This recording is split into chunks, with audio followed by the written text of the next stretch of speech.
अरे भाग्यवान, मेरे जूते कहाँ रखे हैं? मुझे बाहर जाने में देर हो रही है। तभी मालती कमरे में आती है। ये रहे आपकी जूते, मैं इन्हें साफ करने के लिए ले गई थी। अरे वाह, तुम कितनी समझदार हो। मेरे बिना कुछ कहे ही सारे काम कर देती हो। तभी मालती झिझकते हुए रमेश से कहती है, सुनिए जी, आपसे एक बात कहूँ, बुरा तो नहीं मानेंगे ना? अरे नहीं नहीं, शादी से पहले मैं अपने मायके में नौकरी करूँ। मैं चाहती हूँ कि अब मैं खुद की नौकरी करना शुरू कर दूँ। वैसे भी सारा दिन घर में बोर हो जाती हूँ। देखो मालती, तुम्हारी नौकरी करने से मुझे कोई ऐतराज नहीं है, लेकिन तुम्हें एक बात बता दूं, हमारे खानदान में आज तक कभी किसी औरत ने नौकरी नहीं की। फिर भी एक बार तुम माँ से पूछ कर देखो, अगर वो तुम्हें नौकरी करने की इजाजत दे देती है तो अच्छी बात है। रमेश वहाँ से चला जाता है। फिर उसी शाम मालती अपनी सास के पैर दबा रही होती है। तभी उसकी सास मालती से कहती है, अरे क्या बात है बहू, आज तो ठीक तरह से मेरे पैर नहीं दबा रही, किसी ख्याल में खोई पड़ी है क्या? मैं भी तो जानूं आखिर बात क्या है। दरअसल वो माँ जी। अरे हाँ हाँ बोलो, इतना सोच क्यों रही हो? माँ जी, अगर आप बुरा न माने तो मैं नौकरी करना चाहती हूँ। घर के काम करने के बाद मेरे पास काफी वक्त बच जाता है। मालती की ये बात सुनकर उसकी सास गुस्से में कहती है, अरे बहू, तेरी तबीयत तो ठीक है ना? आज ये कैसी बहकी बहकी बातें कर रही है? भला हमारे खानदान में आज तक कभी किसी औरत ने नौकरी की है जो तू नौकरी करने की बात कर रही है? हैं? अरे बहू, तू क्या रिश्तेदारी में हमारी नाक कटाना चाहती है? हैं? जितना जल्दी हो सके अपने दिमाग से नौकरी का भूत उतार दे और अब जा, जल्दी से रसोई में जा, खाना बनाने का वक्त हो रहा है।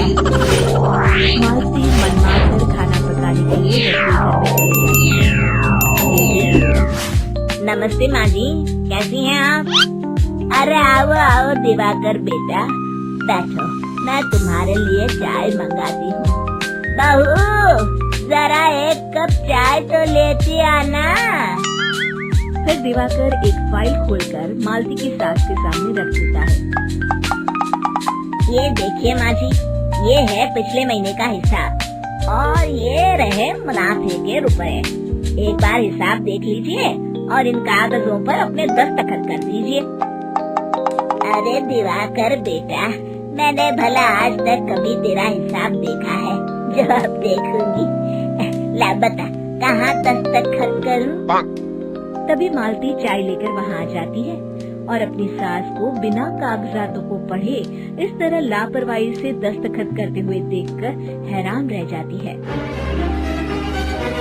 अच्छा माँ जी, अब मैं चलता हूँ, फैक्ट्री में बहुत काम है। फिर दिवाकर वहाँ से चला जाता है।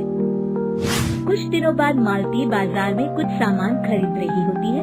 तभी एक बूढ़ा आदमी उसे आवाज देता है, अरे मालती बेटी, कैसी हो? मुझे पहचाना? मैं तुम्हारी कंपनी में पुलिस का काम करता हूँ। हाँ चाचा जी, मैं आपको बिल्कुल पहचानती हूँ। कहिए, कैसे हैं आप? मैं तो कंपनी में कुछ भी ठीक नहीं चल रहा, यहाँ तक कि हमें ठीक वक्त पर तनख्वाह भी नहीं मिलती। ये आप क्या कह रहे हैं? अब क्या बताऊं, आप लोग तो कभी हिसाब किताब देखने दफ्तर आते नहीं। मेरी मानो तो एक बार आप लोग दफ्तर आकर सारा हिसाब किताब देख लो, आपको असलियत पता चल जाएगी। अच्छा बेटी, अब मैं चलता हूँ, देर हो रही है। फिर वो बूढ़ा वहाँ से चला जाता है। वहीं दूसरी तरफ मालती घर पहुँचकर अपनी सास को सारी बात बताती है। तभी वहाँ रमेश भी आ जाता है, लेकिन मालती की सास मालती की किसी भी बात पर विश्वास नहीं करती।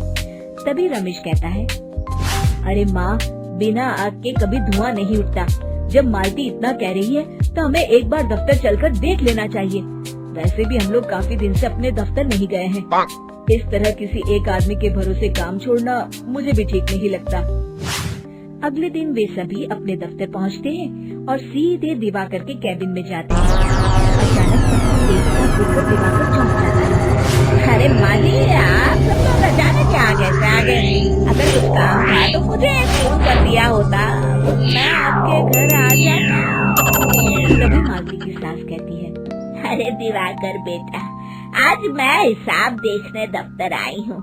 जरा मुझे पिछले 6 महीनों का हिसाब दिखाना तो बेटा। दिवाकर घबराते हुए हिसाब की फाइल मालती की सास को देता है। मालती की सास फाइल लेकर मालती को देती है और कहती है, ले बहू, देख ले हिसाब। मालती फाइल को बड़े गौर से देखती है और अगले ही पल उसे सारी गड़बड़ी समझ में आ जाती है। वो अपनी सास से कहती है, माँ जी, मुनीम चाचा बिल्कुल सही कह रहे थे। हमारी कंपनी में पिछले 6 महीनों में जितना मुनाफा हुआ है, हमें उसका आधा पैसा भी नहीं मिला। यूँ समझ लीजिए कि 1 रुपये में सिर्फ चवन्नी ही हमारे हाथों में आई है। मालती की बातें सुनकर मालती की सास गुस्से से दिवाकर को पूछती है, क्यों दिवाकर, मेरी बहू जो कह रही है वो सच है? दिवाकर समझ जाता है आज उसका भांडा फूट चुका है।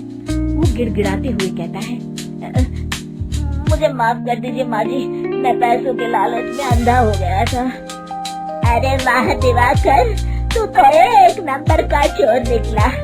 इतने दिनों से मैं तुझ पर आंख बंद करके भरोसा करती रही और तू मुझे ही चुना लगाता रहा।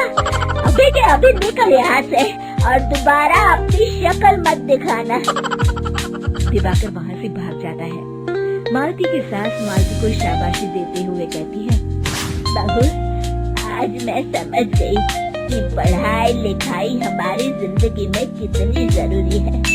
मैं बहुत किस्मत वाली हूँ जो मुझे तुझ जैसी बहू मिली है। शिक्षा, पढ़ाई लिखाई का इस्तेमाल सही जगह करके हम दुनिया में बहुत कुछ बदल सकते हैं। इन बहनों की लालची भाभी करिश्मा, रेशमा और मनीषा 3 बहनें हैं। उनका एक भाई भी है, मयंक। मयंक अपनी बहनों को बहुत प्यार करता है, लेकिन मयंक की पत्नी सविता इस मामले में मयंक से बिल्कुल ही अलग है। वो अपनी ननदों का जितना बुरा कर सकती है उतना बुरा करती ही रहती है और अपनी ननदों पर हुक्म भी चलाती है। करिश्मा, करिश्मा, तुमने अभी तक नाश्ता नहीं बनाया? तुम्हारे भैया को ऑफिस जाने में देर हो रही है। हाँ भाभी, बस अभी बनाती हूँ। करिश्मा, तुम ये ढीलापन छोड़ दो, कल को पराये घर जाना है। वहाँ अगर तुम इस तरह से काम करोगी तो लोग क्या कहेंगे कि माँ ने और भाभी ने कुछ सिखाया नहीं। और तुम्हारी दोनों बहनें कहाँ हैं? रेशमा मार्केट गई है और मनीषा सो रही है। क्या? सुबह के 8 बज रहे हैं और ये महारानी अभी भी सो रही है? ये कहते हुए सविता अपनी सास दुर्गा देवी के पास जाती है। माँ जी, देख रही हो अपनी बेटियों के तौर तरीके? क्या हुआ बहू, सुबह सुबह क्या कर दिया मेरी बेटियों ने? अरे एक तो अभी अभी उठकर किचन में गई है, दूसरी सुबह सुबह बाहर चली गई और तीसरी अभी तक सो रही है। क्या करूं मैं इन तीनों का, मैं तो परेशान हो गई हूँ। जा जाकर उठा उसे और रेशमा से मैं बात करती हूँ। सविता सीधा मनीषा के कमरे में जाती है और उससे कहती है, महारानी जल्दी उठो, सूरज सर पर आ गया है। भाभी, थोड़ी देर और सोने दो ना, मैं रात को लेट सोई थी। वो क्या है ना, यूनिट टेस्ट चल रहे हैं। शराफत से उठती है या नहीं, या फिर पानी की भरी बाल्टी डालूं तेरे ऊपर? नहीं भाभी, मुझे बिस्तर में नहीं नहाना, उठती हूँ मैं।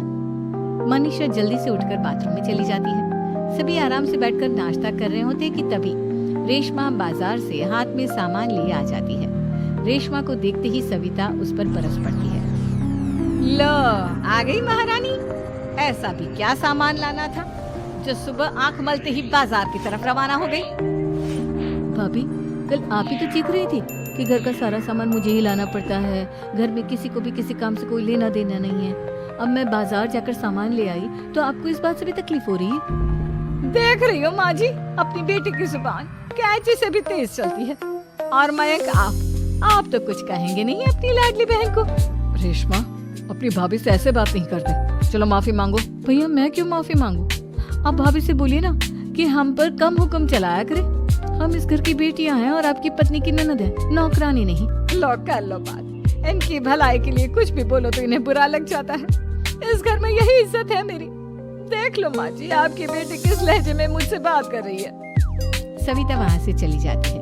मयंक को बहुत गुस्सा आता है, वो भी वहाँ से चला जाता है। फिर करिश्मा रेशमा को समझाती है, रेशमा तुम्हें भाभी से माफी मांग लेनी चाहिए थी ना। लेकिन दीदी मैंने कुछ किया ही नहीं, तो मैं माफी क्यों मांगू? हाँ करिश्मा दीदी, रेशमा दीदी जैसे ही घर में आई भाभी ही उन पर चिल्ला रही थी। हाँ मैं मानती हूँ कि गलती भाभी की थी। मैं तो इसलिए बोल रही हूँ कि भाभी ने माँ को तो पूरी तरह अपने वश में कर लिया है। वो हमारी बात सुनती ही नहीं। मयंक भैया हमारे लिए हमेशा खड़े रहते हैं, इसलिए उनकी बात का मान तो तुम्हें रखना चाहिए था ना।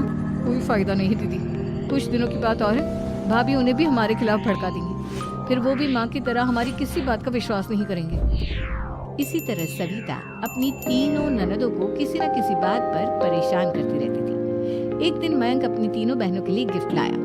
क्या रेशमा, ये तुम्हारे लिए हार का सेट, रेशमा तुम्हारे लिए सुंदर सी ड्रेस, और मनीषा तुम्हें किताबें पसंद है ना, तुम्हारे लिए किताबें लाया हूँ।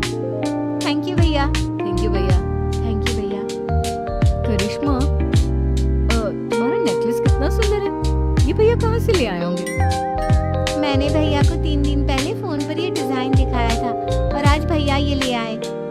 सविता तो अपनी ननदों के गिफ्ट्स देखकर जल गई, और करिश्मा का नेकलेस तो उसे भी बहुत पसंद आया था। अपनी बहनों के लिए कितना अच्छा नेकलेस लेकर आए हैं, मुझे कभी कोई गिफ्ट नहीं दिया।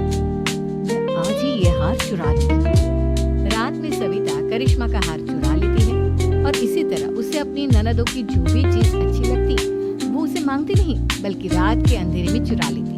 इसी तरह दिन बीतते गए, और सविता ने मयंक के दिल में भी उसकी बहनों के लिए नफरत पैदा कर दी। एक दिन मयंक ने करिश्मा और रेशमा के लिए रिश्ता देखा, और ये बात उसने घर में सबको बताई। माँ, करिश्मा और रेशमा के लिए बहुत अच्छा रिश्ता आया है, वो लोग कल इन्हें देखने आ रहे हैं। आप और सविता मिलकर सारी तैयारी कर लेना।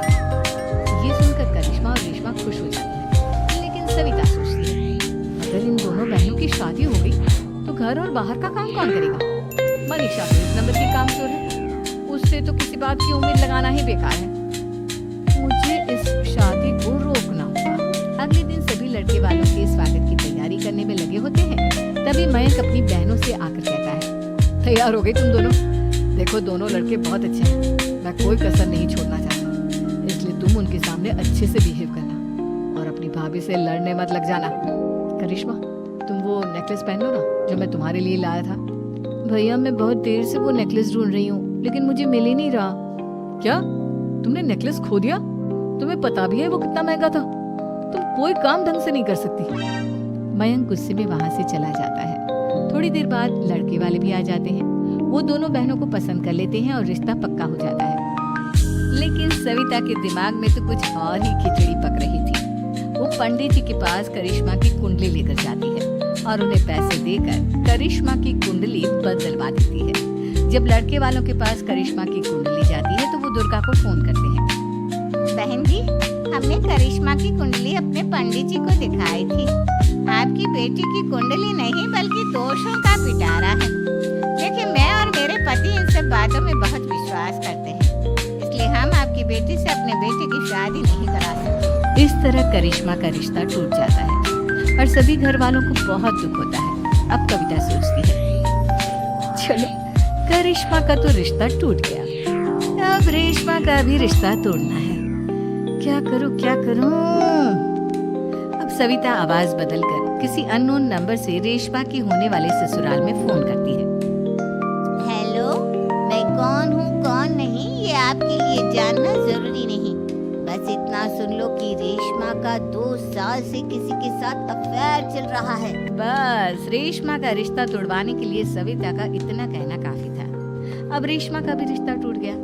मयंक और दुर्गा देवी ने रेशमा को खूब खरी खोटी सुनाई और उससे बार बार उस लड़के के बारे में पूछने लगे। आप दोनों मुझे क्यों परेशान कर रहे हो? अरे कोई लड़का होगा मेरी लाइफ में तो मैं बताऊंगी ना, जब कोई है ही नहीं तो कहाँ से लाऊं मैं कोई लड़का? तो तेरे होने वाले ससुराल वालों को फोन किसने किया था? माँ, मैं नहीं जानती किसने फोन किया था, मैं सच कह रही हूँ। मैं तो पहले ही कह रही थी इसकी लगाम खींच कर रखो, लेकिन मेरी सुनता ही कौन है। आप चुप रहिए भाभी, ये सब आपका ही किया धरा है। अब तीनों बहनों को विश्वास हो जाता है कि ये सब उनकी भाभी ही कर रही है। तीनों बहनें अपनी भाभी को सबक सिखाने के लिए एक वकील कर लेती है और घर में हिस्सा मांगा। देखो भैया, माँ बाप की जायदाद में जितना बेटों का हक होता है उतना ही बेटियों का, इसलिए इस घर के 4 हिस्से होंगे और हमें अपना हिस्सा चाहिए।